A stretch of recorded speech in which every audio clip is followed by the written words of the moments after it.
Good day everyone! Welcome for another video.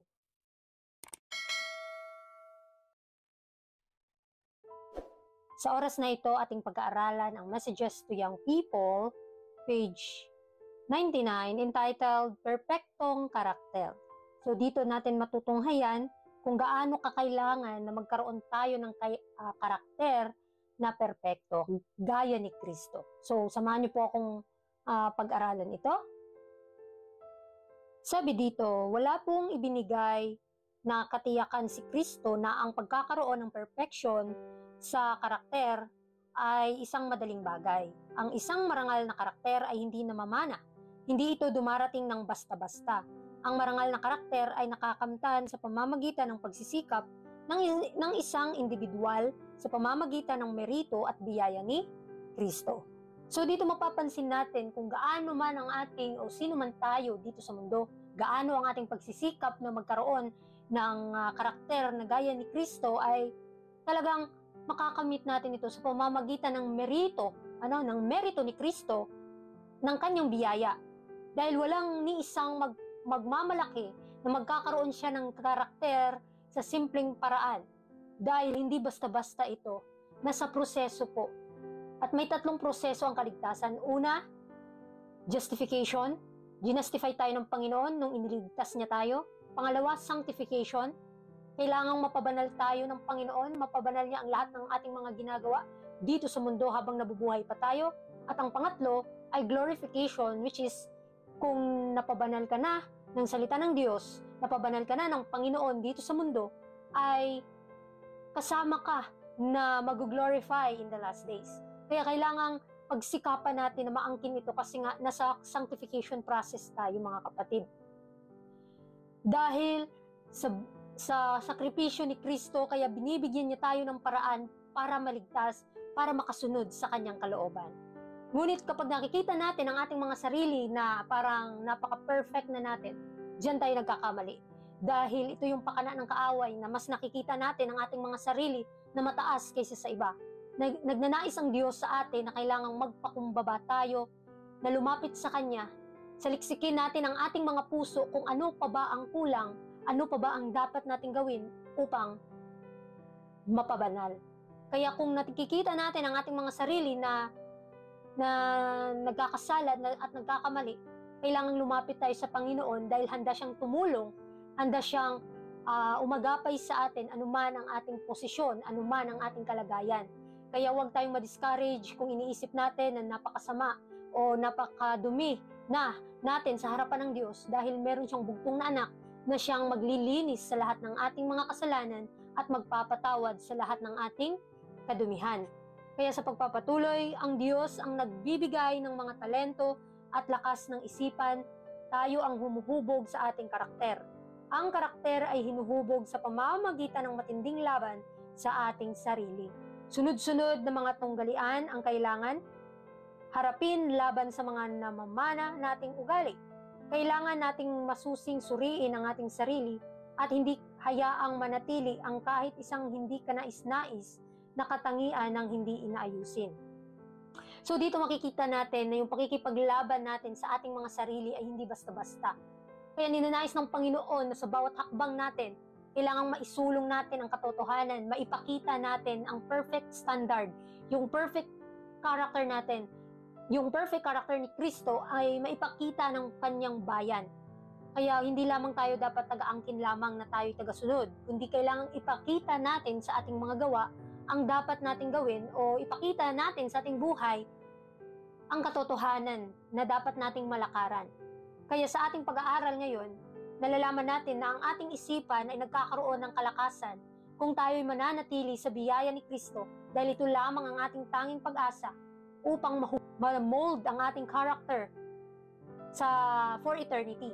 So yung character na binigay ng Panginoon sa atin, nagbigay na nga siya sa atin ng halimbawa paano masunod, halimbawa na kung paano nating sundin ang kanyang kalooban. Kaya huwag tayong mawala ng pag-asa, huwag tayong ma-discourage, huwag tayong mahiya dahil ang Panginoon ay naglaan sa atin ng mga bagay para tayo ay makapanagumpay.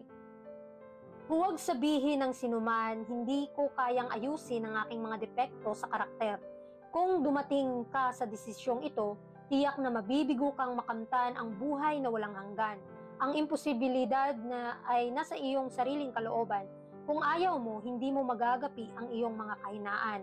Ang tunay na hirap na nagmumula sa kasiraan ng hindi banal na puso at ang hindi pagnanais na magpasakop sa kontrol ng Diyos. Minsan, mga kapatid, tayong mga tao ay nagmamataas na sa ating mga sarili. Kaya ano yung pagsisikap natin, iniisip natin na sapat na yun para tayo ay magwagi, para tayo ay makapanagumpay. Ngunit ninanais ng Panginoon na tayo'y lumapit sa Kanya. Isurrender natin ang lahat ng meron tayo. Kung ano yung tinatangkilik natin, yung karakter na nagmumold sa ating mga puso. Ano po ba ang humuhubog dito? Ano yung nagmumold sa ating buhay? Nawa, wag nating sabihin na hindi na natin mababago yung ating mga karakter, kung ano na tayo, kung ano na yung kaugalian, na kung minsan ito na yung rason natin na ganito na ako, hindi na ako mababago. Tandaan natin, ayon sa mental health na pag-aaral, na kung ang ating isip ay nag-iisip o nagsasabi na hindi na tayo magbabago o hindi na ako magbabago, tama yan. Bakit? Kasi kung ano yung iniisip mo, yun ka. Ngunit ang imposible para sa iyo, kung iniisip mo na mababago ako sa pamamagitan ng biyaya ni Kristo, dahil alam kong walang imposible sa Panginoon, tayo ay mababago. Tayo ay magkakakamit ng biyaya na ipinagkaloob niya sa atin. Kasi nga minsan yung tao pa yung hindi tumatanggap ng biyayang ito. Kaya nawa pag naisin natin sa ating mga puso, yung mga bagay na makalangit, yung mga bagay na ipinagkaloob ng Panginoon, gamitin natin ito para lumawak pa yung kanyang gawain. Kaya ang Panginoon ay nagkaloob na sa atin ng dakilang pagpapala, iba't ibang talento, sa iba't ibang responsibilidad natin. Kailangan nating ipataas ang Panginoon upang siya ay maparangal. Itakda ang iyong mataas na layunin. Marami sa mga inihanda ng Diyos upang gumawa ng magagandang gawain ay nakakamit ng kaunti. Dahil kakaunti ang kanilang tinatangkang gawin. Libo-libo ang dumadaan sa buhay na parabang wala silang tiyak na layunin kung bakit sila nabubuhay at walang pamantayan na nais abutin. Ang mga tulad nito ay makakamtan ang gantimpala ayon sa kanilang mga gawa. So tayong mga tao, ninanais ng Panginoon na magawa natin yung pinaka-the best nating gagawin. So nawa itakda natin ang ating sarili sa mataas na layunin, yung nananais o yung layunin, yung purpose ng Panginoon sa atin. Nawa ay maipakita natin at maihanda natin ang ating mga sarili na kailangan yung standard natin ay maging kagaya ni Kristo na standard. So marami sa mga inihanda ng Diyos upang gumawa ng magagandang gawain. Ngunit nakakalungkot lang isipin na kakaunti lang ang kanilang ginagawa dahil kakaunti lang din naman yung ninanais nilang gawin. Kaya tandaan natin ano yung nakikita natin, kaya natin gawin natin ng buong puso na sa Panginoon tayo naglilingkod at hindi sa ating mga sarili. Tandaan natin ang Panginoon ay naglaan na sa ating mga harapan sa mga bagay na dapat nating makamit. At kailangan yung perfect standard natin na nawa ito'y mailaan sa Panginoon. Yung perfect standard ng Panginoon, yun yung maisip natin, yun yung gawin natin, yun yung maisakatuparan natin para tayo ay magwagi sa laban na ito. Dahil makakamit tayo ng gantimpala ayon sa ating mga gawa. Kung ginawa natin ang kalooban ng Panginoon, doon tayo pagpapalain. Tandaan na hindi mo maaabot ang mas mataas na pamantayan, kundi ang iyong itinakdang pamantayan. Kaya itakda mo ang iyong layunin ng mataas at hakbang-hakbang kahit na ito'y mangyari sa pamamagitan ng masakit na pagsusumikap, sa pamamagitan ng pagsasakripisyo at pagpapakumbaba. Akyatin ang buong haba ng hagdang-hagdang pag-unlad. Huwag hayaang may humadlang sa iyo. Ang tadhana ay hindi naglatag ng mga patibong para sa sinumang tao na kasing tindi ng upang siya ay manatiling walang magawa at naguguluhan. So ito ang ating pakatandaan. Sa bawat buhay natin o sa bawat hakbang na meron tayo ngayon na patuloy nating ginagawa, dahan-dahan na ito'y pinapractice natin, ito'y mapapalago at mapapaunlad. Kaya nawa, itakda natin sa ating buhay ang layunin ng Panginoon, yung mataas na standard na ninanais ng Panginoon na maabot natin. Dahil kahit na ito'y mangyari sa pamamagitan ng masakit, sakripisyo, pagsusumikap, ay magiging magaan ito kung si Kristo ang nakafocus, kung si Kristo ang nasa ating mga isipan. At may magkaroon din tayo ng mapagpakumbabang puso na habang umaakyat sa mataas na gawain, sa pinakamalawak na gawain, umaakyat tayo doon sa standard ng Panginoon, ay kailangan nating makamit. Ninanais ng Panginoon ito at ito'y kanyang kalooban, kaya ito'y kanyang ipagkakaloob sa atin kung ninanais din natin. Kaya kailangan mabago tayo, ma-mold yung isip natin sa makalangit na bagay upang tayo'y matulungan ng Panginoon. Ang mga salungat na kalagayan ay dapat magbigay ng matibay na determinasyon na malampasan ang mga ito.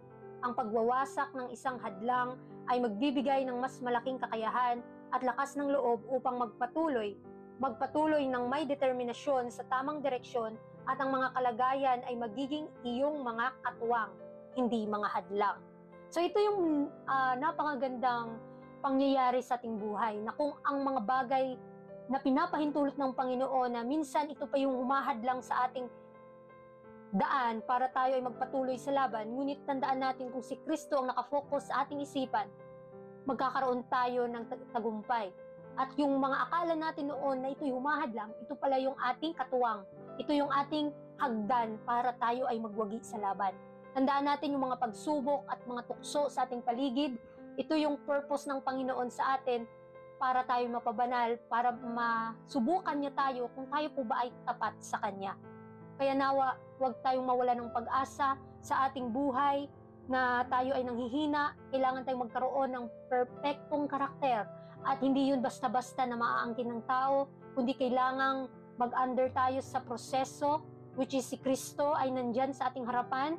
Siya ang ating gayahin, nagbigay na siya ng dakilang halimbawa para tayo ay magwagi sa laban. Kaya mga kapatid, iwasan na po nating mag-isip ng mga bagay na imposible, dahil sa Panginoon ay walang posible.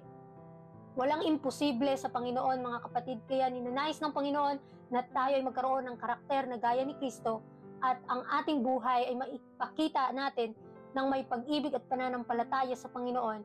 Ang ating buhay ay ma-develop into Christ-like na pamumuhay dito sa mundo. Kaya nawa, bilang mga nakakaalam ng katotohanan, huwag nating sayangin ang mga panahon at pagkakataon na ipinagkaloob niya sa atin. Kaya maraming salamat mga kapatid. Alalahanin natin, ang Panginoon ay tutulong sa atin na magkaroon ng perpektong ugali na gaya ni Kristo. Purihin ang Panginoon, and God bless.